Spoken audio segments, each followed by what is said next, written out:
Hello everyone, welcome back wifi study with Nandini. बहुत दिनों के बाद मिल रहे हैं।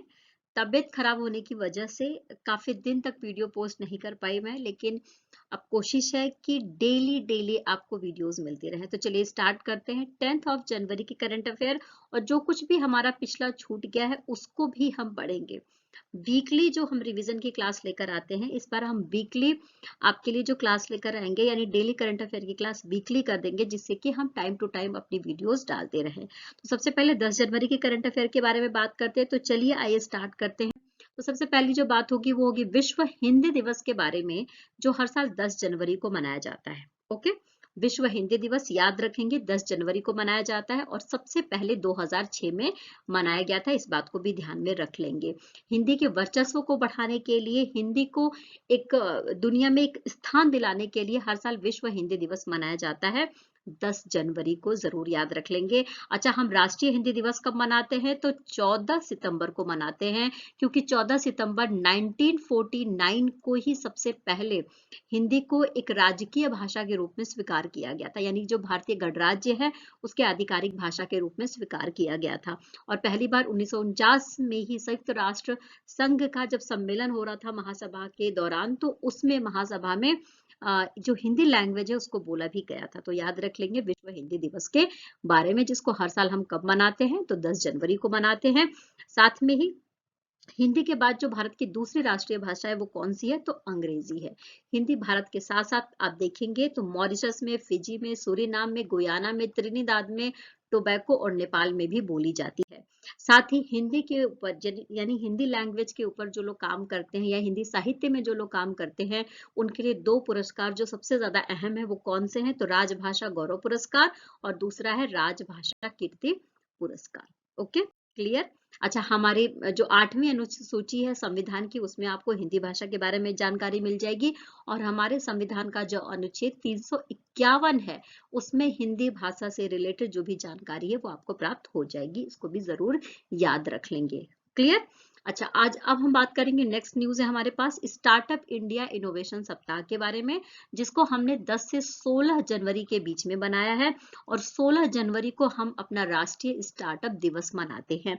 यानी कि जो स्टार्टअप्स हैं अपने भारत में, उसको बढ़ावा देने के लिए, उसको उसको और भी ज्यादा उसके बारे में अवेयरनेस पैदा करने के लिए, सरकार की स्कीम्स को बताने के लिए कि स्टार्टअप्स क्या है, इसमें किस तरीके से हम इन्वेस्ट कर सकते हैं, कैसे अपना काम स्टार्ट कर सकते हैं। इसके लिए 16 जनवरी को हर साल राष्ट्रीय स्टार्टअप दिवस मनाया जाता है। और हमने स्टार्टअप इंडिया इनोवेशन सप्ताह कब मनाया? तो 10 से लेकर 16 जनवरी के बीच में मनाया है। क्लियर। राष्ट्रीय खेल पुरस्कारों के बारे में बात करेंगे, जो हमारा काफी ज्यादा छूट गया था, लेकिन चिंता ना करिए, सारी डिटेलिंग जो हमारी रह गई है वो सारी कंप्लीट कर ली जाएगी। तो देखो, खेल रत्न पुरस्कार के बारे में मैंने जब क्लास ली थी तो बताया था आपको कि कई तरीके के होते हैं। जैसे कि मेजर ध्यानचंद्र खेल रत्न पुरस्कार होता है, इसके अलावा अर्जुन पुरस्कार होता है, द्रोणाचार्य पुरस्कार होता है। द्रोणाचार्य पुरस्कार उन प्रशिक्षकों को, उन ट्रेनर्स को दिया जाता है जो किसी विशिष्ट खेल के लिए, अपनी विशिष्ट उपलब्धि के लिए जाने जाते हैं। इसके अलावा मौलाना अबुल कलाम आजाद ट्रॉफी के बारे में बात करा था हमने, और ध्यानचंद्र पुरस्कार के बारे में बात करा था। ये जो राष्ट्रीय खेल रत्न पुरस्कार हैं, ये हमारे राष्ट्रपति द्रौपदी मुर्मू जी के द्वारा हमारे देश के खिलाड़ियों को प्रदान किए गए हैं, ये भी जान लेंगे। अच्छा, इस साल के के बारे में बात करें तो मेजर ध्यानचंद्र खेल रत्न पुरस्कार 2 खिलाड़ियों को दिया गया है। इसके अलावा अर्जुन पुरस्कार 26 खिलाड़ियों को दिया गया।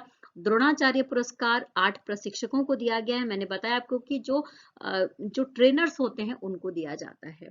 इसके अलावा ध्यानचंद्र पुरस्कार दिया गया है 3 खिलाड़ियों को, और मौलाना अब्दुल कलाम आजाद जो ट्रॉफी है वो दिया गया है 3 यूनिवर्सिटीज को। यानी जो इंटर यूनिवर्सिटीज जो कंपटीशन होते हैं, टूर्नामेंट होते हैं, उनके लिए मौलाना अबुल कलाम आजाद ट्रॉफी दी जाती है। यहाँ पर ये पूरी लिस्टिंग दी गई है कि मेजर ध्यानचंद्र खेल रत्न पुरस्कार 2023 किसे दिया गया है। तो इनका नाम जरूर याद रख लेंगे। चिराग चंद्रशेखर शेट्टी जो बैडमिंटन खेलते हैं, और रंकी रेड्डी सात्विक साईराज जो बैडमिंटन खेलते हैं, इन्हें मेजर ध्यानचंद्र खेल रत्न पुरस्कार 2023 से नवाजा। देखिए, यहाँ पर खेल रत्न पुरस्कार, यानी स्पेशली हम अर्जुन पुरस्कार के बारे में बात करेंगे। तो अर्जुन अर्जुन पुरस्कार किसे दिया गया है, पूरी लिस्टिंग दी गई है, किस गेम के लिए दिया गया है, ये सारी लिस्टिंग आपको दी गई है। यानी पूरे 26 खिलाड़ियों को दिया।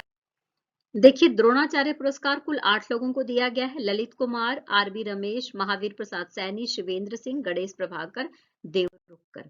इसके अलावा जसकीरत सिंह ग्रेवाल, भास्करन ई और जयंत कुमार पुशीलाल। द्रोणाचार्य पुरस्कार इन 8 प्रशिक्षकों को दिया गया है। इसके अलावा ध्यानचंद्र पुरस्कार 3 लोगों को दिया गया है, मंजुषा कंवर, विनीत कुमार शर्मा और कविता सेल्वराज।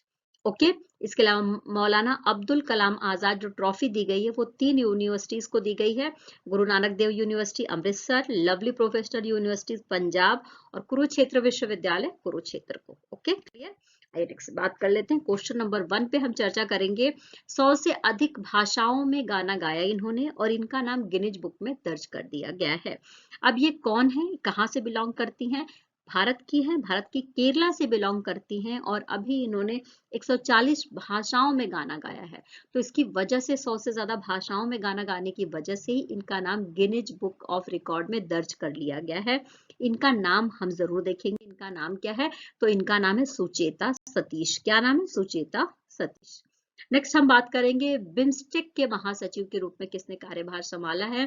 तो भारत से बिलोंग करते हैं। इसके पहले जो महासचिव थे वो भूटान से बिलोंग करते थे। तो बिम्स्टेक के महासचिव के रूप में इन्होंने कार्यभार संभाल लिया है। इनका नाम है इंद्रमणि पांडे। क्या नाम है? इंद्रमणि पांडे।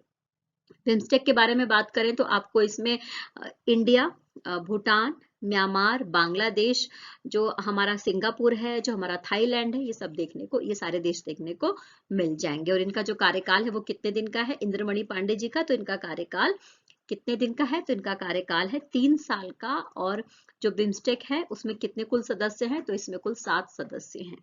क्लियर। आइए नेक्स्ट बात कर लेते हैं। फोन पे ने अंतरराष्ट्रीय भुगतान प्रभाग के लिए किसे अपना सीईओ नियुक्त किया है?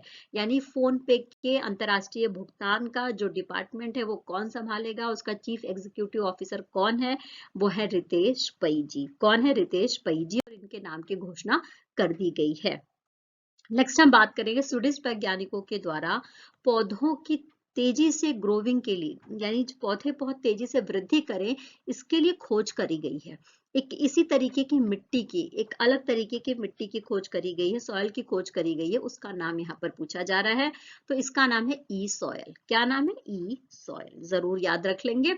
स्वीडिश वैज्ञानिकों के द्वारा ये काम किया गया है और आप देखेंगे कि 15 दिन के अंदर 50% तक की ग्रोथ हो जाएगी इन पौधों में ई सॉइल के माध्यम से। और इस सॉइल का नाम क्या दिया गया है? तो हाइड्रोपोनिक्स। क्या नाम दिया गया? हाइड्रोपोनिक्स। नेक्स्ट हम बात करेंगे माइक्रोसॉफ्ट के द्वारा भारतीय डेवलपर्स को कौशल प्रदान करने के लिए क्या लॉन्च किया गया है? यानी माइक्रोसॉफ्ट ने जो लॉन्च किया है स्किल्स को प्रोवाइड करने के लिए इंडियन डेवलपर्स के लिए, उसको क्या नाम दिया गया है? तो AIODC।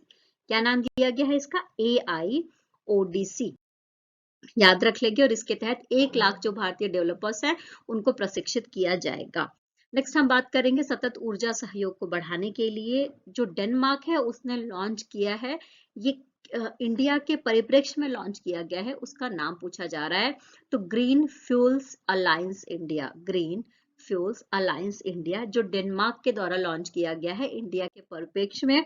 और इसके पीछे का मोटिव दिया गया है कि 2070 तक जीरो कार्बन हो जाए, यानी कि जो कार्बन का उत्सर्जन है वो कितना हो जाए? तो 0% हो जाना चाहिए।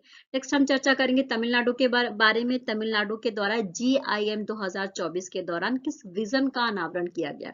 यानी GIM 2024 का जब सम्मेलन हो रहा था तो इसके दौरान तमिलनाडु जो भारत के दक्षिणी राज्य, दक्षिणी जो हिस्सा है उसका एक राज्य है, बिल्कुल दक्षिणतम हिस्सा है। और साथ में तमिलनाडु के जो मुख्यमंत्री हैं उनके द्वारा इस विजन के बारे में बताया गया। और इस विजन का नाम क्या है? तो $1 ट्रिलियन अर्थव्यवस्था विजन। और इस अर्थव्यवस्था के लिए जो टाइम दिया गया है वो 2030 का डिसाइड किया गया है। साथ में मैं आपको बता दूं कि यहाँ के मुख्यमंत्री कौन है? तो MK स्टालिन जी है। कौन है? MK स्टालिन जी है। और तमिलनाडु के जो डिस्ट्रिक्ट हैं, जो शहर हैं, स्पेशली चेन्नई, कोयम्बटूर और मदुरई जैसे जो 10 शहर है उनको क्या करा जाएगा? वहां पर कॉरिडोर बनाए जाएंगे GCC और IT सेक्टर से रिलेटेड। क्लियर। आइए नेक्स्ट चर्चा करेंगे, अमेरिका के द्वारा चंद्रमा के लिए लॉन्च किए गए लैंडर का नाम क्या है। यानी अमेरिका लैंडर लॉन्च कर रहा है और ये कमर्शियल लैंडर है, जो ये कहा जा रहा है कि 23 फरवरी तक चंद्रमा पर ये उतर जाएगा। इसका नाम पूछा जा रहा है, तो इसका नाम है पेरेग्रीन 1 लैंडर। अच्छा, इस लैंडर के देखो, जो ये चंद्र मिशन है अमेरिका के द्वारा जो चलाया जाएगा, इसमें टोटल 20 पेलोड भेजे जाएंगे, जिसमें से 5 पेलोड हमारी नासा का है और जो 15 पेलोड है वो किसके हैं, तो वो जो कमर्शियल कंपनीज हैं उनके हैं। 23 फरवरी को इसकी लैंडिंग कर दी जाएगी। साथ में मैं आपको बता दूं कि मानव अस्थियों के साथ साथ में वैज्ञानिक पेलोड भी भेजा जा रहा है इस लैंडर के साथ में, जिसका नाम है पेरेग्रीन 1 लैंडर। आइए नेक्स्ट बात कर लेते हैं, ओएनजीसी ने कहां पर तेल उत्पादन की शुरुआत करी है। तो देखो, ओएनजीसी जैसा कि हम सबको पता है कि तेल उत्पादन कंपनी है। अब ये तेल उत्पादन का काम करेगी कृष्णा गोदावरी बेसिन में। कृष्णा गोदावरी बेसिन आपको जो हमारी पश्चिम बंगाल की खाड़ी है वहां पर केकीनाड जो तट है वहां पर देखने को मिल जाएगा, और केकीनाड तट के पास ही कृष्णा गोदावरी बेसिन में तेल उत्पादन करा जाएगा ओएनजीसी कंपनी के द्वारा। और ये कहा जा रहा है कि 10 मिलियन मीट्रिक मानक घन मीटर प्रतिदिन का उत्पादन किया जाएगा, यानी इतने तेल का उत्पादन कर दिया जाएगा ओएनजीसी के द्वारा एक दिन के भीतर। क्लियर। आइए नेक्स्ट बात कर लेते हैं, अंतरदेशीय जलमार्ग विकास परिषद की पहली बैठक कहां पर आयोजित करी गई है। तो अंतरदेशीय जल मार्ग विकास परिषद की जो पहली बैठक करी गई है वो कोलकाता में करी गई है। क्लियर। आइए नेक्स्ट बात कर लेते हैं, इसकी अध्यक्षता किसने करी। तो हमारे देश के आयुष मंत्री हैं, जहाजरानी और जल मार्ग मंत्री हैं सर्बानंद सोनोवाल जी, इनके द्वारा अध्यक्षता करी गई है। नेक्स्ट बात करेंगे, जर्मनी के फुटबॉलर हैं, इनका निधन हो गया, इनका नाम पूछा जा रहा है। तो जर्मनी के इस फुटबॉलर का नाम है फ्रांज बेकनबाउर। क्या नाम है? फ्रांज बेकनबाउर। क्लियर। आइए नेक्स्ट बात कर लेते हैं, अब हम हाँ, जर्मनी के हमने बात कर ली फ्रांज बेकनबाउर के बारे में, जो जर्मनी के फुटबॉलर है। इनकी एज क्या है? तो 78 वर्ष के थे ये। ओके। आइए अब हम रिवीजन कर लेते हैं जो हमने पहले पढ़ा था। तो रिवीजन में सबसे पहले 8 जनवरी को हमने पृथ्वी के घूर्णन दिवस के बारे में बात करा था। 9 जनवरी को प्रवासी भारतीय दिवस मनाया जाता है, और हम सबको पता है कि 1915 में दक्षिण अफ्रीका से जब महात्मा गांधी जी भारत आते हैं तो उसके परिप्रेक्ष्य में ही 9 जनवरी को हम प्रवासी भारतीय दिवस मनाते हैं। ओके। हमने राष्ट्रीय खेल प्रोत्साहन पुरस्कारों के बारे में बात करा था, जो राष्ट्रपति द्रौपदी मुर्मू जी के द्वारा दिए जाने थे। इसके बाद नेक्स्ट हम बात करेंगे भारतीय महिलाओं के लिए सर्वोत्तम शहर के रूप में सबसे शीर्ष पर कौन सा राज्य है, कौन सा शहर है। तो वो है चेन्नई। कौन सा शहर है? चेन्नई। अदानी पोर्ट्स और विशेष आर्थिक क्षेत्र के सीईओ के रूप में किसकी नियुक्ति करी गई है? तो अश्वनी गुप्ता जी की नियुक्ति करी गई है। नेक्स्ट हम बात कर लेते हैं, बांग्लादेश चुनाव 2024 में किसे जीत हासिल हुई है। तो शेख हसीना के बारे में हम जरूर यहाँ पर पढ़ेंगे। 5वीं बार के कार्यकाल के लिए शेख हसीना जी को चुन लिया गया है, और पूरी दुनिया में सबसे ज्यादा महिला प्रमुख के रूप में, किसी देश के प्रमुख के रूप में एक महिला के रूप में इनका नाम हम जरूर याद रख लेंगे, शेख हसीना का। नेक्स्ट बात करेंगे, किर्गिस्तान के राष्ट्रीय प्रतीक के रूप में किसकी नियुक्ति कौन नॉमिनेट किया गया है? तो यह है स्नो तेंदुआ। क्लियर। नेक्स्ट बात करेंगे, तमिलनाडु में वियतनाम के द्वारा $2 अरब का इन्वेस्टमेंट किया गया है, और ये जो $2 अरब का इन्वेस्टमेंट किया गया है ये किसके लिए किया गया है? तो ईवी सुविधा के लिए किया गया है। प्रति व्यक्ति आय में 14% से अधिक की वृद्धि कहां पर दर्ज करी गई है? किस स्टेट के बारे में बात की जा रही है? तो ये बात करी जा रही है दिल्ली के बारे में। स्टंपिंग और सब्स्टिट्यूट को लेकर क्रिकेट के नियमों में किसके द्वारा परिवर्तन किया गया है? तो आईसीसी के द्वारा। हम सबको अच्छे से पता है कि क्रिकेट से संबंधित जो नियम कानून है उसमें जो भी परिवर्तन होगा वो आईसीसी के द्वारा किया जाएगा। तो ये किसके द्वारा किया गया? तो आईसीसी के द्वारा ही किया गया है। क्लियर। इंटरनेशनल पर्पल फेस्ट 2024 को किस स्थान पर आयोजित किया गया है? तो इंटरनेशनल पर्पल फेस्ट 2024 इसका आयोजन किया गया है गोवा में। कहां पर? गोवा में। भारतीय सेना प्रमुख है जनरल एम नरवणे। इनकी आत्मकथा है, और इनकी आत्मकथा का नाम पूछा जा रहा है। मोस्ट इंपॉर्टेंट क्वेश्चन है, एग्जाम में आने की संभावना 100% है। तो इनकी आत्मकथा का नाम है 4 स्टार्स ऑफ डेस्टिनी। जरूर याद रख लेंगे। संस्कृति के आयाम ये पुस्तक के लेखक कौन है? तो मनोरमा मिश्रा हैं। ठीक है। इस सेशन में इतना ही दोस्तों, फिर कल मिलेंगे। जो कुछ भी न्यूज़ हमारी रह गई है पिछले वीक की, वो सारा कवर करने की कोशिश करेंगे। Take care, bye bye. खूब खुश रहना है, मेहनत करते रहना है और जीवन में आगे बढ़ते रहना है। Bye bye, take care.